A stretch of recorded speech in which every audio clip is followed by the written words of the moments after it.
has been going on for about a week and a half right now, which is my pledge to Nigeria. Today, the 27th of October 2020, on the big question this morning, I would be speaking with gender advocate and Kwara State Chairman, League of Women Voters of Nigeria. That's Folashade Aronsiola. Good morning to you, Folashade.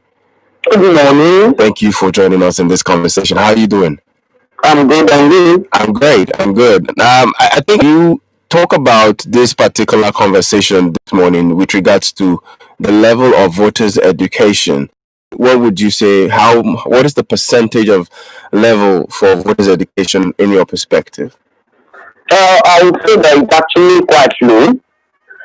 Looking at the way it is, when you look at women vote more, but when you look at the percentage of people that generally vote in Nigeria, it's quite low. It's on the low side. That's my take on it, because rather than actually going down to the grassroots, the centers, the units, the wards to get registered so that they can vote in the desired candidates. But rather than doing that, what they do basically is they talk more about registered so that they can vote for their candidate. That is a very big factor that has contributed to where we are right now. Now, what do you think is fundamentally wrong with the individuals, with we as voters, as electorate, with regards to understanding of our power and that we actually possess? Thank you. Most of them see it from the point of view that politics is dirty. I don't want to get into it. When in Nigeria, we realize that it is a collective responsibility for us. If the people that are supposed to vote are not voting, then the people at the grassroots that would think that they don't know the difference, they will keep on voting in who they think should get into the place. Okay. Because if you and I that are actually educated, I know what should be done, I understand the narrative patterns, I can see discussions from different perspectives. Yes. If we decide that we're going to be aloof, and what we do is to do more of analysis and discussions on social media, and we're leaving the uneducated to actually do the voting process. Okay. So whatever we get at the end of the day, we should not shout more. Educated with regards to voting. Why has there always been this to how we identify the educated ones from the uneducated when it comes to voting? Okay.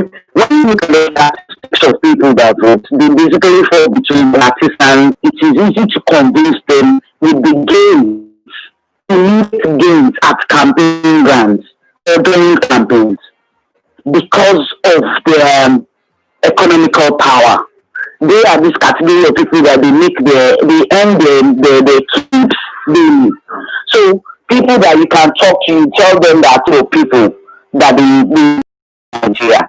Now, the people like you and I, educated that we understand it. We look at it from like, I can't go to the world to go and do that. Why would I follow you? I'm more educated. I'm more higher in my articulation than this. And until we actually breach in the gap, and we see that our actions and inactions will affect everybody. Most of these people at the grassroots, they don't understand what is called the revolution. They don't understand most of the government policies. Yeah. They don't have any idea about it. But we understand it, that we see the economic progressions, and they are the uncultured set of people, they are the noisemakers. We look at it like they don't even tailor it to my ideologies. Forgetting that those ideologies, we are not taking it, we are not stepping down to the low level. To talk to people of like mind and say, this is another better narrative that we can bring on board. Okay. Yes, and until we're able to do that, we might not be able to see much changes in the political process. I'd like to, agree to disagree with you on a few things, but let me get your perspective to the NSAS protest. What do you make up of the whole situation that, from the very beginning when it happened on October 5th till before it got, hijacked by hoodlums. What's your perspective to the play out of the EndSARS protest? Some Yahoo guys that they are friends in high places against the police. There are three principal actors. And genuine Nigerians that are actually not satisfied with the political with government in Nigeria.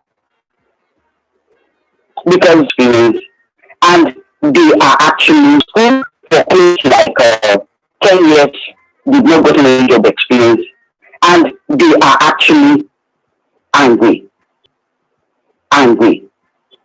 When you see this, because when you see the kind of money that they mobilize there, you begin to question some could not even afford true quality, barbaric acts everywhere. You like join that process and SARS. But along the line, if you've been looking at different analyses on board, some people said nobody killed, but we can see footage of killing. What do you make up of that perspective to the contradicting statement? And because you're for the House of Assembly under the People's Trust platform, yes. But if you weigh the opinions of the president's speech, what do you think was there anything wrong with the president? There's lacking in emotional intelligence. Yes, emotional intelligence and empathy for the people. So whatever has happened, some people shot on that day. We don't know. And I think that first, looking from the beginning, from where that process started, the stand of leadership taking responsibility should actually first stand. When he was first going to make his very first speech, there was nothing talking about time due to police brutality. I was expecting actually started by taking leadership, apologizing for the process that you were supposed to assist that did not do that, but actually turn into investors that begins. If the president had actually done that, if you compare the president's speech with that of the vice president, you will see a big disparity. The vice president took leadership. He actually took responsibilities as leaders, be it politicians, leaders of thought. One of the things that we need to do is actually to first take leadership and take responsibilities for whatever it is. If majority of those protesters, if they are at their workplaces, their schools, they would have gotten that momentum that they got. But there's something that is wrong with governance. There's a lacking. People are complaining. Things are not good. Schools are closed. Till now, they have not been able to make ends meet to balance the discussion between the government and ASU. Not enough. Because it is actually not true. If I keep on saying I'm bringing out 100,000 job opportunities, and the percentage that is affected is not really showing, then we are seeing. Yes. It would have been difficult for you to go to EndSARS protest, except you're going there to cover life. Yes. Because you actually, you see people that are not engaged. They need. Every time there's a conversation around the government needs to do more, but identifying the things they need to do more has been a problem because take for example, I think after we had the first hijack of a particular warehouse, it's been going in various states. There's been several discoveries of various warehouses, and these warehouses have been looted as we speak. What is the state of looting in the Kwara with regards to all of that has been happening? It was terrible. It actually started from the airport terminal, where palliative materials were. The hoodlums overtook that process, and they migrated down from Taiwo Road. They actually busted some shops along the way, and they came to ShopRite. And the only way you can actually qualify what happened is actually it is barbaric. It was the whole place ravaged. ATM machines were pulled out shops were ransacked, people stole. You can see people running away with diffusal, with toilet tanks, with so many things. And you begin to look at it. A shop like a government outfit. Because it is, I think that is rascality in the highest form. If you're taking palliative and you're saying that okay, this food is actually meant for us, Okay. and you're taking it, fine. But why would you now go to properties and businesses that were set up by individuals? Do you think those kind of things were politically motivated? Yeah, I would say yes. But some people are because when you look at the process at which these were done, you would know that it is actually a high level of sophistication of robbery, whereby even burglary proofs were pulled down, ATMs were blasted. Then you begin to like find of these people that actually perpetrated this kind of act. There were mothers, there were parents, and it all boils down to what moral values are we preaching?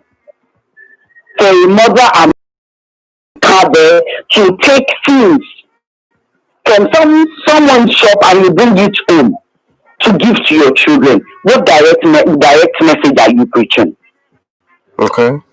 Let's talk morality for a moment, because that's a very big conversation that I've had on the radio of recent, and people talk about the fact that we have begun to add corruption as a moral way of life. These wrongs, where we have normalized seeing politicians steal from public office, where we have normalized certain class of people would not the whole Nigeria. We have normalized that this is going to be swept under the carpet. The fact that Nigerians legit would predict that maybe there's a discovery of what are the things that has led to this, and why have we normalized it? I think there's a deficit in the leadership structure. Like you have said, you see a process whereby some political office holders steals a huge chunk of money, and it's sensational in the news. It's true, off the air. That person walks free, nothing. It has a new normal, whereby it is actually government's money. You can. Then parents begin to actually justify it. It is in Nigeria that we heard that a snake stole money. And you begin to look at issues like this, and you like, what kind of thing works in a society like this? People now begin to have a sense of entitlement. You see a House of Rep member that fails to do the constituency project, and they normalize it. And because of the fact that the next person is thinking that when I get into office, I will also do that, they fail to question, why are you doing this? Because most Nigerians don't even know what to ask for questions. When you look at election process, and when people begin to do, some people don't even have manifestos, so that people don't even have them ask them the necessary questions. And the issue is that from homes, we lack it. The issue is that from homes, we lack it. You cannot compare the moral values of the 1980s to what we are having now. Those times, you have to keep your name. Your name becomes your identity. But now people don't even care. You see a small boy that graduates from school, the next thing is looking out from he wants to buy a flashy car, earn money, without even going through the process of looking for a job. Because life for me is being pushed to live large. Do what your mates are doing. Large. Do what your mates are doing. What are his mates doing? So there is a difference in the moral value, life from home.